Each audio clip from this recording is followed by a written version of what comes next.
Sponsored by LIC Nepal, जीवन रहँदा पनि जीवन पश्चात पनि। गर्वैदेखि बलियो भूगर्भ सिमेन्ट। मेरो देश मेरो जगदम्बा सिमेन्ट। गुणस्तरीय प्लम्बिङको भरपर्दो नाम मार्बल। म पनि आजै नेपाल टेलिकमको एन्टी फाइबर सेवा लिन्छु। नेपाल टेलिकम, राष्ट्रको सञ्चार, राष्ट्रको शान, किसान। लिकेजको नो टेन्सन।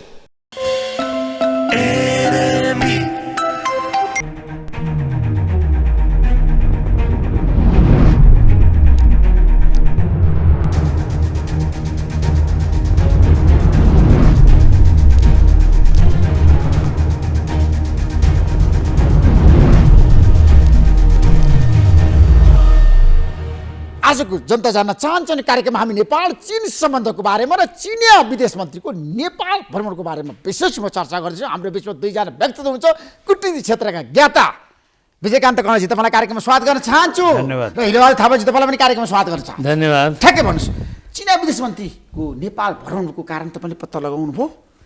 होइन, त्यो त नेपाल सरकारले एजेन्डा भन्ने हो, तर हामी अनुमान लगाउने र स्थिति हेर्दाखेरि के देखिएको हो भने एउटा त के हो भने हाम्रो परराष्ट्र मन्त्री भ्रमण गरिसकेको, उहाँहरूको टर्न पनि हो, एउटा यो पनि कारण हुनसक्छ। तर मैले हेर्दाखेरि के हो महत्त्वपूर्ण कारण भने लगातार करिब 6-7 महिनादेखि या अलिक अगाडिदेखि नै लगभग 2 वर्षै भन्छु म, 2 वर्षदेखि चिनको प्रयत्न के रहेको थियो भने कि एमसीसी ने पास नहोस् संसदबाट। चिनको चाहना त्यो थियो एमसीसी पारित नहोस् भन्ने थियो। एकदमै थियो। यसको 2-3टा कारण के थियो? पहिलो कारण चिनको राजदूत, नेपालको लागि चिनको राजदूतले कमसेकम 3टा प्रेस कन्फरेन्समा एमसीसीको बारेमा बोल्नुभयो। उहाँले के भन्नुभयो भने एमसीसी नेपाली जनतालाई चाहिन्छ भने गर्दा हुन्छ भन्ने चाहिँ यो उहाँको कन्सर्नको विषय थिएन, उहाँले बोल्नुपर्ने जरुरत पनि थिएन। त्यसरी अमेरिकन राजदूतले कहिले पनि बिआरआईको बारेमा, इन्डियन राजदूतले बिआरआईको बारेमा या अरू कुनै राजदूतले यहाँको रेजिडेन्सियल इन्भेस्टरहरूले बोलेको जस्तो सुनेको थिएन। त्यसैले उहाँहरूको कन्सर्न देखिरहेको थियो। पछिल्लो कालमा चिनिया राजदूत र चिनका उच्चस्तरीय नेताहरूले, मन्त्रीहरूले र अरू विभिन्न तहमा जुन किसिमका नेपालका कम्युनिस्ट पार्टीहरूको नेताहरूसँग मात्रै, फेरि अरू पार्टीका नेताहरूसँग होइन, यो जुन देखियो प्रयत्न र जुन किसिमका चिनमा हाम्रो नेपालका राजदूतहरू बसेर फर्केर आएकाहरू उहाँहरू सडकमा उफ्रिनु भयो, यो अवस्था हेर्दाखेरि के देखिएको थियो भने चिन कुनै पनि हालतमा नेपालको संसदले एमसीसी पास नगरोस् भन्ने चाहना। तर पारित भयो त, अब पारित भयो, पारित गरिनु पर्थ्यो, भयो, राम्रो भयो। त्यो चाहिँ एकदमै राम्रो। एमसीसी पारित भइसकेपछि चिनको चित्त दुखेको छ। स्वाभाविक रूपमा त्यो कसैले नचाहेको कुरो भएपछि चित्त दुख्छ भने। तर एउटा प्रश्न के आयो भने चिनले यसरी चाहिँ एक्टिभ, ओपन, नेकेड भएर यसरी नेपालको अर्को देशसँगको बायोलेटरल रिलेसनमा बोल्दाखेरि र त्यो अनुकूलको काम नहुँदाखेरि अहिले चिनिया विदेश मन्त्री नेपालसँग यसबारेमा कुरा गर्न आएको हुनुपर्छ जस्तो लाग्छ। पहिलो कुरो उहाँको त्यो पनि चाहना होला। अर्को कारण के हो भने नेपाली स्टेट चिनिया बिहेभियरसँग ह्याप्पी भएको जस्तो मलाई लाग्दैन। नेपाली कङ्ग्रेसको नेतृत्वमा सरकार छ अहिले, र त्यो सरकारले अहिले संसदबाट पार्टीको सेन्ट्रल कमिटी, वर्किङ कमिटीले धेरै पहिलेदेखि पास गरेको यो पास गरिनुपर्छ भन्ने त्यो भइराख्दाखेरि त्यसरी एउटा मित्र राष्ट्रले त्यसरी जाँदाखेरि नेपाली काङ्ग्रेस र शेरबहादुर देउवाजीको सरकारले अन्यथा लिएकै हुनुपर्छ। यसै कुराहरूलाई अलिकति व्यवस्थापन गरौँ, नेपाललाई रिएस्योर गरौँ कि हामी चाहिँ नेपालसँगको हाम्रो पुरानो सम्बन्धमा यसले कुनै फरक पार्दैन भन्ने यो पनि अर्को प्रयत्न हुनसक्छ भन्ने लागेको। थापाजी, जस्तो अहिलेको अवस्थामा चिनिया विदेश मन्त्रीको नेपाल भ्रमण भनेको बिआरआईलाई कार्यान्वयन गर्नको लागि हो कि एमसीसी पारित भइसकेपछि त्यसको बदला लिनु हो? तपाईँलाई के लाग्छ? त्यो बदला भन्ने शब्द त मलाई होइन, कूटनीतिमा हरेक विषयवस्तु बदला पनि हुन्छ, तपाईँले हेर्नु भएको छ नि। होइन, अब यसलाई यसरी हेरौँ, लेट्स स्टार्ट बिङ पोजिटिभ। जस्तै नेपालको पर्सपेक्टिभबाट हेर्दाखेरि म त इट्स एन अपर्च्युनिटी भन्छु। किनभने करिब 2 वर्षभन्दा बढीदेखिबाट हाई लेभल कन्ट्याक्ट भएकै छैन कोभिडको कारणले भन्ने कुरा छ। अब चिनिया नै राष्ट्रपतिको भिजिट बाहिर भएकै छैन, इन पर्सन भिजिट गरेको छैन नि त। वाङ यी पनि धेरै सिनियर मान्छे हो, चिनिया विदेश मन्त्री मात्रै होइन, he is the state counsellor. अब चिनिया विदेश मन्त्रालयको त्यो जिम्मेवारी लिएकै पनि 8 वर्ष भइसकेको छ उसले लगातार। वाङ यीको भिजिटलाई हामीले किन महत्त्व दिनुपर्छ भने त्यो मान्छे चाहिँ नि आफ्नो मन्त्री परिषदको सबभन्दा सिनियर मान्छे हो र नेपाललाई धेरै राम्रोसँग बुझेको मान्छे हो। नेपाललाई चिनिया विदेश मन्त्रीले राम्रोसँग बुझ्नु भएको छ। एकदमै उहाँ त यो एसिया डिभिजनको चिफ अरे कति वर्ष बस्नुभयो होइन, एसिया डिभिजनको चिफ 1990s मा एसिया डिभिजनको चिफ भएको मान्छे पछि अनि उहाँको प्रमोसन भयो, असिस्टेन्ट मिनिस्टर हुनुभयो, भाइस मिनिस्टर हुनुभयो, त्यसपछि now he is state counsellor. यो मान्छे भनेको परराष्ट्रको किरो हो, उसले इन्टरप्रिटरबाट सुरु गरेको त्यहाँ। त्यसो हुँदाखेरि परराष्ट्र मामिलाको ज्ञाता त आफ्नो हिसाबले छँदैछ, तर नेपालको बारेमा पनि धेरै राम्रो जानकारी राख्ने मान्छे हो। नेपालको बारेमा उहाँले जानकारी राख्नु भएको होला, तर नेपालमा एमसिसी पारित भइसकेपछि चीन आत्तियो। चीनले अहिलेको अवस्थामा छ नि नेपालसँग राम्रो सम्बन्ध राख्न चाह्यो, त्यसैले चिनिया विदेश मन्त्रीको काठमाडौँ भ्रमण भइरहेछ, नेपाल भ्रमण भइरहेछ भन्ने होला। तपाईँ के भन्नुहुन्छ? त्यति मात्रै होइन, त्यति एउटा मात्रै हिसाबले कन्क्लुसिभली भन्न त मिल्दैन, किनभने जस्तो बिआरआईको कन्टेक्स्ट तपाईँले निकाल्नुभयो। बिआरआई त उनीहरूको पेट प्रोजेक्ट हो नि त। बिआरआईमा नेपालले सही गरिसकेको अवस्थामा बिआरआईको फ्रेमवर्क अन्तर्गतको प्रोजेक्टहरू गए हुन्थ्यो, इम्प्लिमेन्टेसनमा गए हुन्थ्यो भने चाहना त बिआरआई त कार्यान्वयन भएन नि त। फेरि हजुर अझै कार्यान्वयन त भएको छैन, चुनौतीहरू छ। होइन, चुनौतीहरू भएको भएर पनि त उहाँको भिजिट आवश्यक हुनसक्छ नि त, किन भएन, लेट्स डु इट भन्ने कुरा हुनसक्छ नि त। त्यसो हुँदाखेरि नेपालको पनि हितमा हुनसक्छ, तपाईँहरूले हितमा छ भनेर गर्नुभएको थियो, यसको इम्प्लिमेन्टेसन गरौँ भन्ने पनि एजेन्डा हुनसक्छ।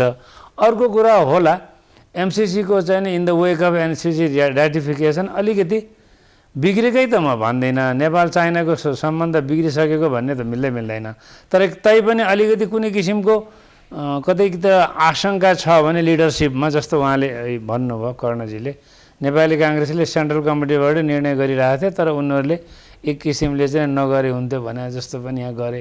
त्यसो हुँदा पनि अलिकति कता कता त्यस्तो कुराहरू आएको हुनाले त्यसलाई एउटा हामीले पनि चिनसँगको सम्बन्ध बिगार्न खोज्ने कुरै हुँदैन, त्यसलाई राम्रै राख्ने हो।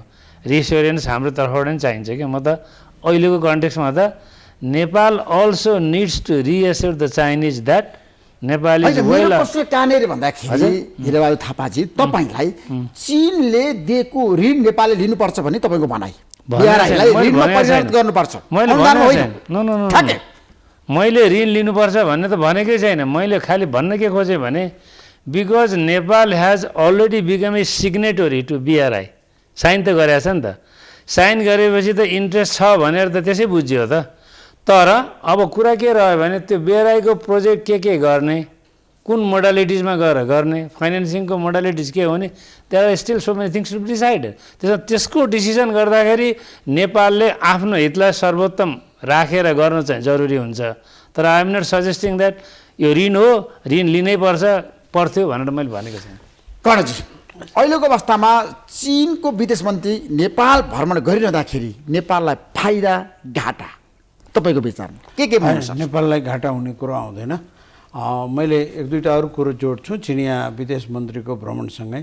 गत सेप्टेम्बरमा नेपाल सरकारले हाम्रो उत्तरी सीमा नाकामा इन्क्रोचमेन्ट भयो भनेर एउटा कमिसन गठन गरौँ। त्यसको उसमा विभिन्न अन्तर्राष्ट्रिय मिडियामा, नेपालको राष्ट्रिय मिडियाहरूमा पनि आयो, कमिसनको रिपोर्टै बाहिर आयो जस्तो आयो विभिन्न मिडियाहरूमा। यो गर्दाखेरि त्यो इन्क्रोचमेन्टको कुरोले गर्दा पनि त्यसमा चाहिँ अलिकति स्ट्रेनेस, मैले रिलेसन बिग्डिहालेको भनेर भन्न चाहदिनँ। त्यो सम्बन्ध चिसिएको छ चीनसँग नेपालको, त्यो सम्बन्ध चिसिएको। अर्को कुरो के हो भने कि त्यो पनि भयो। त्यसपछि चीनको आफ्नै प्रयत्न के रहेको थियो भने कि नेपालका कम्युनिस्ट पार्टीहरू एउटै रहन् भन्ने चाहिँ प्रयत्न थियो, त्यो पनि भएन। त्यसपछि जुन खड्ग प्रसाद ओलीजीको सरकार थियो, त्यो सरकारलाई पनि टिकाउनलाई धेरै प्रयत्न भएकै हो। त्यो सब कुराहरू हेर्दाखेरि जुन किसिमको यहाँ गतिविधिहरू थियो, जुन किसिमको यो सबै कुरा हेर्दाखेरि कहीँ न कहीँ हाम्रो आन्तरिक मामलामा र हाम्रो विभिन्न कुराहरूमा चीनको प्रत्यक्ष हस्तक्षेप बढ्दै गएको देखिन्छ। हस्तक्षेप नेपाली राजनीतिमा बढेको छ र अब त्यो त त्यही देखिन्छ।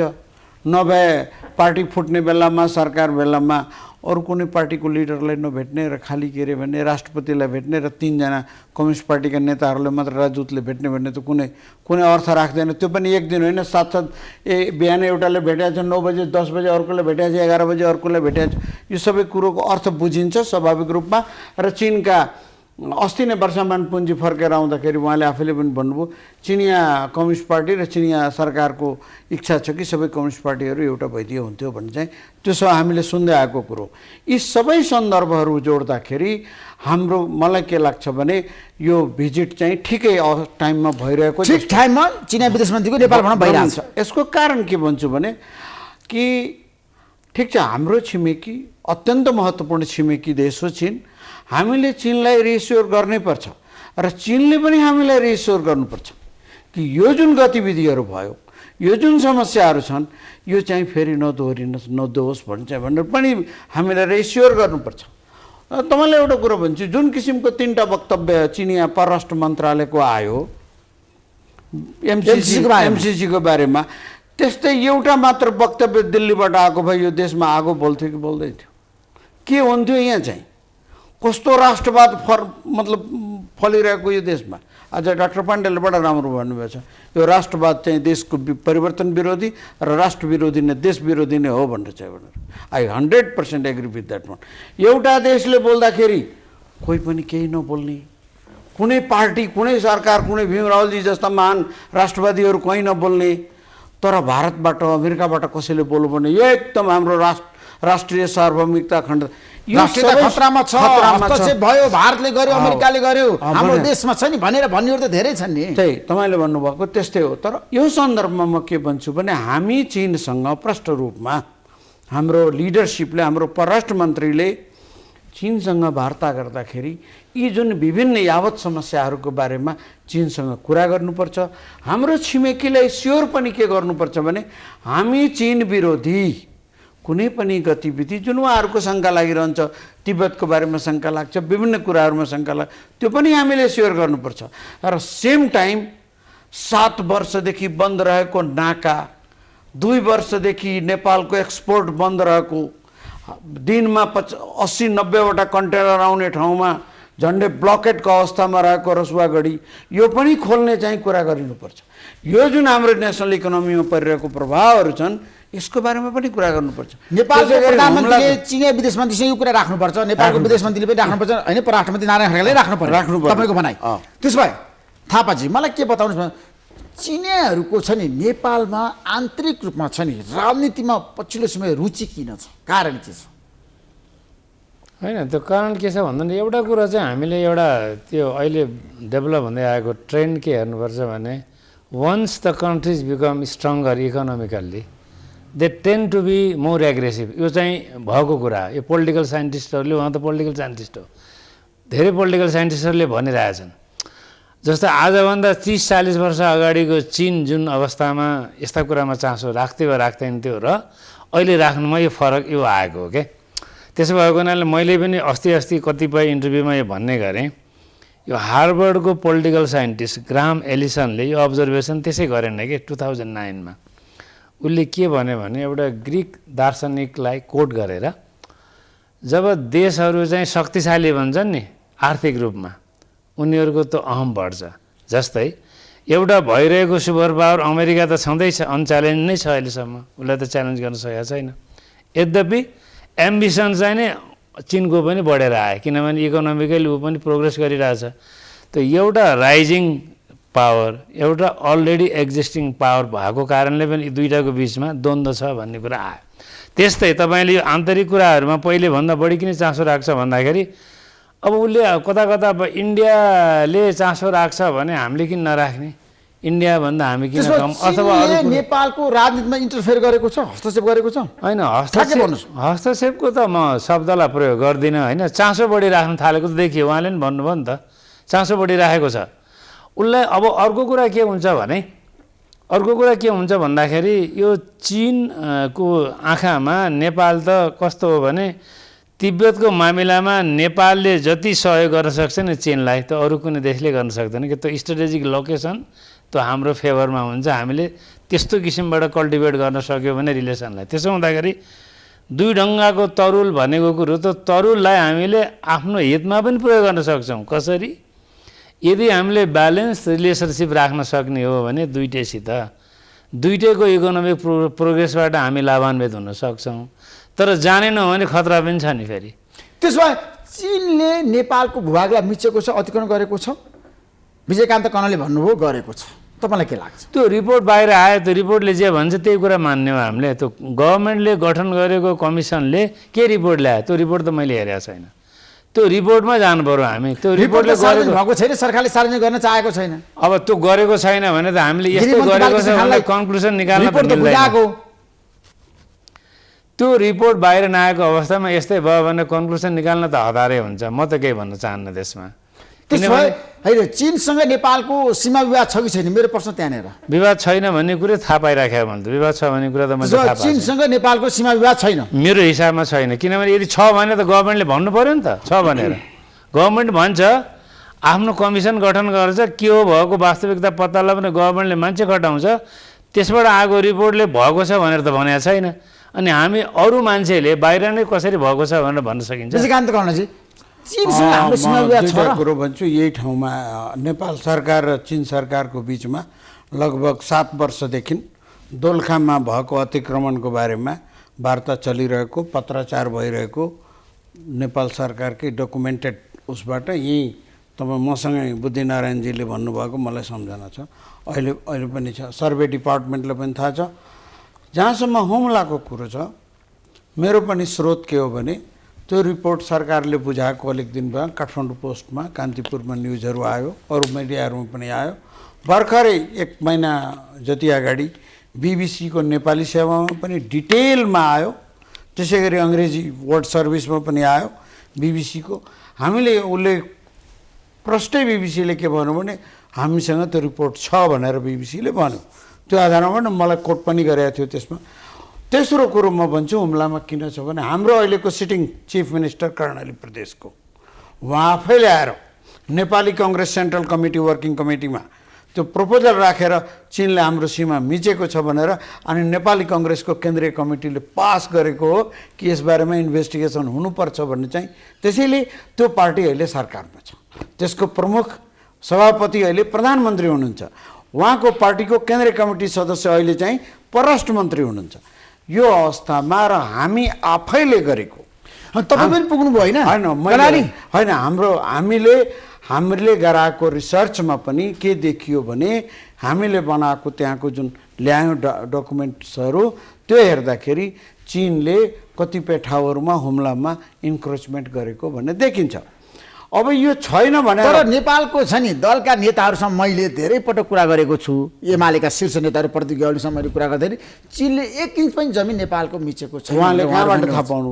उहाँ परराष्ट्र मन्त्री हुँदाखेरि उहाँले हेर्नु भएको थियो। परराष्ट्र मन्त्री हुँदाखेरि त उहाँ त अब कस्तो परराष्ट्र मन्त्री हो भन्ने बारेमा म यहाँ नबोलौँ, तर उहाँको आफैले पठाएको कमिटी रिपोर्ट नआउँदै, त्यो सिडिओको कमिटीको रिपोर्ट नआउँदै, त्यो बाटोमै सिडिओ हुँदाखेरि नफर्किँदै उहाँले यहाँ चाहिँ केही पनि भएको छैन, त्यहाँ सहायक सिडिओ र सिडिओले चाहिँ अतिक्रमण भएको छ भनेर बोलेको नेपाल सरकारको प्रतिनिधिहरू हुन् नि त, तिनीहरू त्यही बस्छन् नि त्यहाँ त। हुम्लाको सिडिओ, सहायक सिडिओ, त्यहाँका वडा अध्यक्षले भनिरहेछ, भनेपछि हाम्रो सरकारले कमिसन गठन गरेको छ।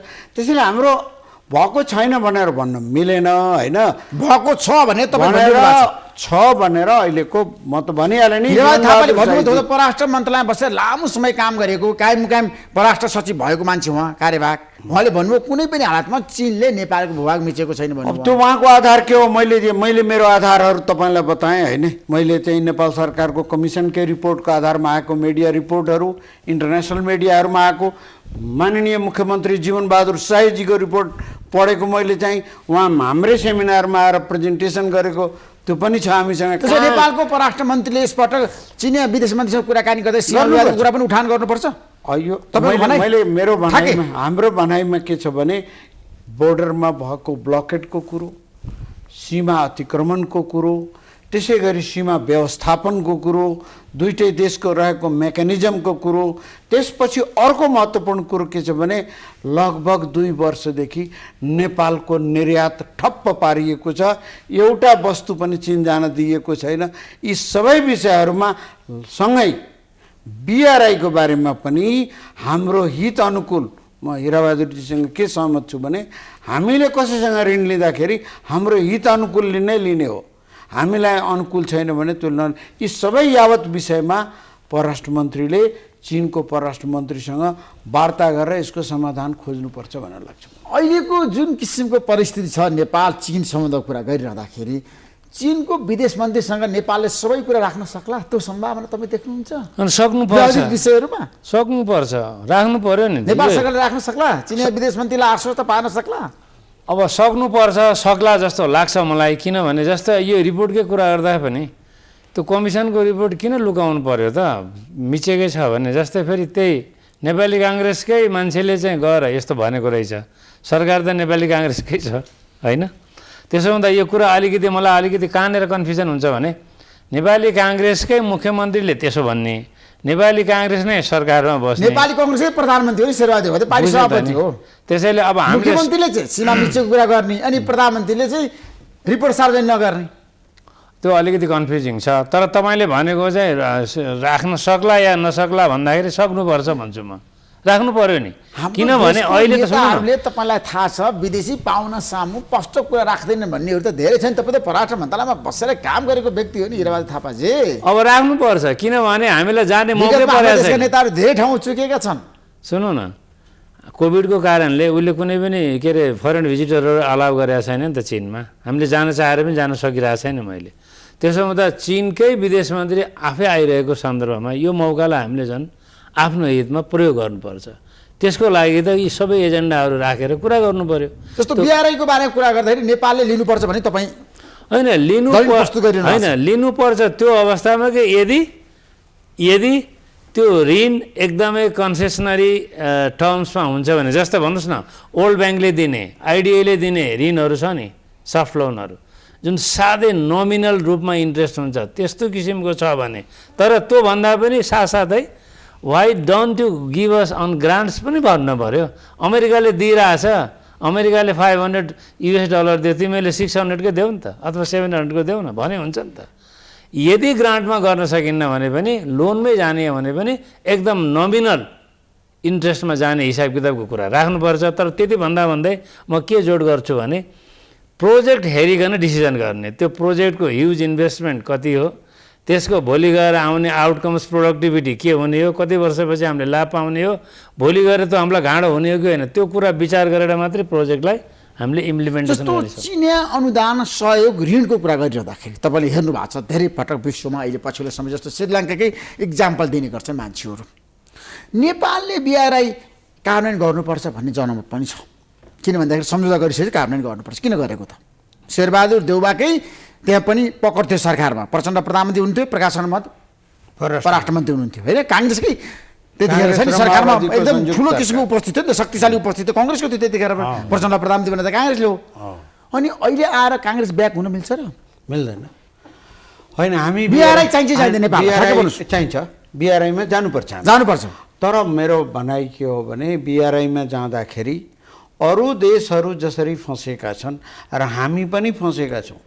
हामी कसरी फँसेका छौँ? हामी फँसेका छौँ, म बताउँदैछु नि, बताउनुहोस् न, जनता जान्छ। त्यो भनेको के हो भने हामीले 6वटा प्लेन किन्यौँ चीनसँग ऋणमा। त्यो प्लेन अहिले कुनै पनि उडिरहेको अवस्थामा त्रिभुवन अन्तर्राष्ट्रिय विमानस्थलमा थन्केर बसेको छ, त्यो ब्याज बढ्दै गएको छ। त्यो प्लेन हामीले लिनु हुन्थ्यो कि हुँदैन थियो भन्ने विचार गर्नु पर्दैन। त्यो प्लेन अर्को दुनियाँको देश किन्ने मात्र आइभोरी कोस्ट अफ्रिकाको एउटा सानो मुलुक छ, त्यो बाहेक अरू कुनै पनि देशले त्यो प्लेन अहिलेसम्म किनेको छैन। हामीलाई 6-6वटा प्लेन त्यसरी भिडाइयो र हामी किन्यौँ। के कारणले किन्यौँ नेताहरूले जवाब पनि दिएका छैनन् अहिलेसम्म। के कारणले त्यो ऋण लिएको छौँ, कति प्रतिशतमा ऋण लिएका छौँ त्यो पनि जानकारी जनतालाई दिएको छैन। ऋण बढेको बढी छ। अर्को पनि पोखरा एयरपोर्ट, आज त सबैले भन्दैछन् पोखरा एयरपोर्टमा जुन किसिमको के अरे भने त्यसको प्राइस बढाइयो, झन्डै 1.5 प्राइस बढाएर त्यो एग्रिमेन्ट गरिएछ। तर त्यो पोखरा एयरपोर्ट कुनै दिन फाइदामा जान्छ कि जाँदैन भन्ने चाहिँ होइन। हामीले त ऋण बुझाउनु पर्यो। नेपालमा सम्पन्न हुन गाह्रो भएको सकस भएको हो पछिल्लो समय।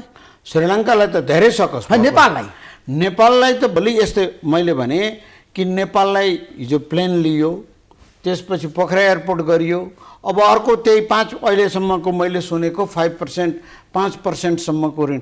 5%मा नेपालले आजसम्म ऋणै लिएको छैन। श्रीलङ्काले 8%मा ऋण लिएको रहेछ त्यो हम्बनटोटा एयरपोर्ट बनाउनलाई, अहिले श्रीलङ्का समस्यामा छ। सीपोर्ट बनाउनका लागि त्यो 8%मा हामीले आजसम्म कहिले पनि लिएको छैनौँ। हामी कमर्सियल लोनै लिँदैनौँ। एकचोटि 1989मा हो क्यारे हामीले एकचोटि कमर्सियल लोन एडिबीसँग ल्याएको छौँ, त्यो पनि 3%को हाराहारीमा। हामी त हामीसँग भारतले हामीलाई के अरे भने 0%मा $1 बिलियन दिएको हो।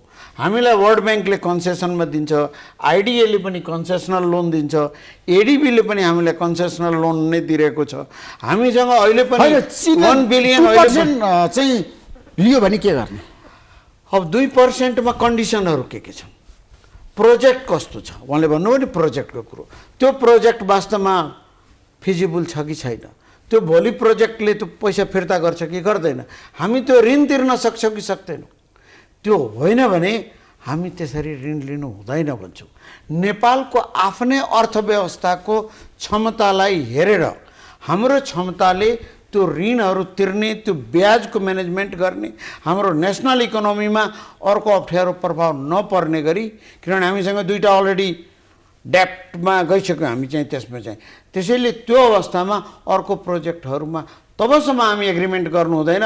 हामी 2% होइन म भन्छु, यदि त्यही प्रोजेक्टको लागि वर्ल्ड ब्याङ्कले हामीले 1%मा दियो भने हामी त्यो पो लिने हो त, हामी 2%मा किन लिने? हामीलाई एडिबीले 1%मा 1.5%मा दियो भने, आइडिएले दियो भने हामी त्यो पो लिने त। हामीलाई ऋण लिने हो भने सस्तो ऋण जहाँबाट आउँछ त्यो लिने हो। ग्रान्ट चीनले दिन्छ भने खुसी साथ धन्यवाद सहित रातो कार्पेट ओछ्याएर लिने हो। रातो होइन, टाउको झुकाएर लिनुपर्छ। जस्तो थापाजी, चीनसँग अब नेपालको सरकारले, प्रधानमन्त्री शेरबहादुर देउवाले, परराष्ट्र मन्त्री नारायण खड्काले के कुरा राख्नुपर्छ? आज समस्या के छ नेपालको, ठ्याक्कै बुदागत रूपमा हामीले कुरा गर्दा? होइन, अघि उहाँले उठाएको कुराहरूबाट सुरु गर्छु मैले। जस्तो एउटा हाम्रो निर्यातको कुरा चाहिँ रोकिएको होइन, किनभने अब यो उनीहरूले एउटा चाहिँ कोभिडको कारण भनेर भनिरहेको कुरा चाहिँ आउँछ त्यहाँ सरकारी रूपमा होइन। परराष्ट्र मन्त्रालयले बुझ्दाखेरि कोभिडले गर्दाखेरि तिमीहरूलाई मात्रै होइन अरू अरू देशसँगको व्यापारमा पनि यो खालको परिस्थिति बनेको छ भनेर त चीनले भनेको कुरा आएको छ। तर त्यसमा अलिकति जोड दिनु पऱ्यो, किनभने नेपालको व्यापार घाटा चीनसँग चुलिँदो छ, बिलियन्स अफ डलर्स भइराखेको छ। उनीहरूको सामान त आइरहेछ, फेरि उनीहरूको सामान सायद व्यापार घाटा त बढिरहेछ।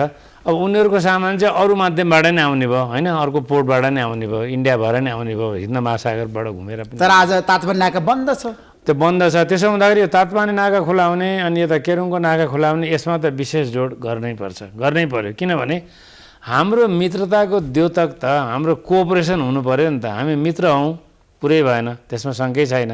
तर त्यो मित्रता यत्रो हुँदाहुँदै किन हाम्रो निर्यातमा बाधा पुगेको छ, किन खोलिँदैन भनेर नेपाली जनताको जनगुनासो छ भन्ने यो हिसाबले कुरा गर्नु पऱ्यो क्या हाम्रो प्रधानमन्त्रीले होइन, एउटा कुरो। दोस्रो कुरा, तिमीहरूले चाहिने आफ्नो सुरक्षाको प्रति, चिनिया सुरक्षाप्रति असंवेदनशील त नेपाल भएकै छैन, हुन पनि सक्दैन, can't afford to do that, भएको पनि छैन। पछिल्लो सङ्ख्या उपसङ्ख्या छैन, अविश्वास छ नेपालप्रति।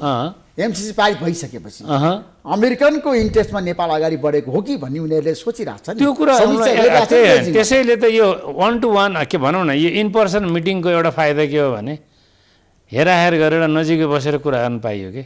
त भनिदिनु पऱ्यो यो जस्तो किसिमको अफवाह फैलियो नेपालभित्र, किनभने चिनियाले भन्दा पनि चिनिया पक्षधरहरूले यहाँ बढी उफ्रिएको थिए कि मैले हेर्दाखेरि त। अब टेक्स्टमा हुँदै नभएको कुरो ल्याएर जोडेर यो गर्छ त्यो गर्छ भनेर त्यो सब कुरा भनियो। त्यसो हुँदा यस्तो कुरा चाहिँ उनीहरूलाई के भन्नु पऱ्यो भने हामी त सहयोग अपेक्षा राख्ने देश हौँ, हामी विकासोन्मुख देश हौँ, हाम्रो चाहिँ नि अल्पविकसित राष्ट्रको क्याटेगोरीबाट अझै माथि जान सकेका छैनौँ। त्यसो हुँदा हामीलाई सहयोग चाहिन्छ, तिमीहरूले अन्यथा लिनु हुँदैन। तिमीहरूबाट पनि लिन्छौँ, भारतबाट पनि लिन्छौँ, अरू डोनरबाट पनि लिन्छौँ, अमेरिका पनि हाम्रो डोनर भएको लिएको। त्यसो युक्रेन र रुसको युद्ध जसरी भयो, नेपालले रुसलाई समर्थन गरेन, चीनले रुसलाई समर्थन गर्यो नि, त्यसमा पनि त समस्याहरू त आएको छ नि। होइन, यो रुसलाई समर्थन हामीले गरेको होइन, हामीले समर्थन गरेको त के अरे युनाइटेड नेसन्सको प्रिन्सिपललाई समर्थन गरेको। मान्छेले के भनेका छन् भने असंलग्नता पक्षमा गयो नि त नेपाल। हजुर, त्यही त उक्रेनको पक्ष नभनेर म के भन्नु, सुन्नु न, म भन्दैछु त के हामी संयुक्त राष्ट्रसङ्घको सदस्यता लिएका छैनौँ, हामी सदस्य राष्ट्र होइनौँ के? हामीलाई त्यो संयुक्त राष्ट्रसङ्घको बडापत्र छ नि, त्यो बडापत्रको आर्टिकल 2 आर्टिकल 2(4) भन्छ के आर्टिकल 2 अन्तर्गतको 4 मा के भन्छ भने इन्टरनल एफेयर्समा कुनै पनि कन्ट्रीको इन्टरनल एफेयर्समा अरू कुनै कन्ट्रीले हस्तक्षेप गर्न हुँदैन। त्यसैको मान्यतामा अडिग रहेर त्यो भोटिङ गरेको। त्यो voting was based on issue क्या, त्यो मेरिट बेस्ड भोटिङ हो। त्यो कुन कन्ट्रीलाई सपोर्ट कुन कन्ट्रीको लाइनमा जान्छ जान्न भन्ने इस्यु नै होइन त्यो। नेपालका कम्युनिस्ट पार्टीहरूलाई मिलाउन चीन चाहन्छ, अझै पनि उसको चाहना छ, तर वातावरण बनाएको छैन। प्रचण्ड, केपी शर्मा ओली, माधव नेपाल फेरि एकै ठाउँमा आउन सक्ने सम्भावना छ निर्वाचनमा? अब हेर्नुहोस् यो चीनको चाहना अनुसार बडा अप्ठ्यारो छ यो भन्नलाई, किनभने उहाँहरू विपरीत ध्रुवमा हुँदाहुँदै एक ठाउँमा आउनु भएको थियो।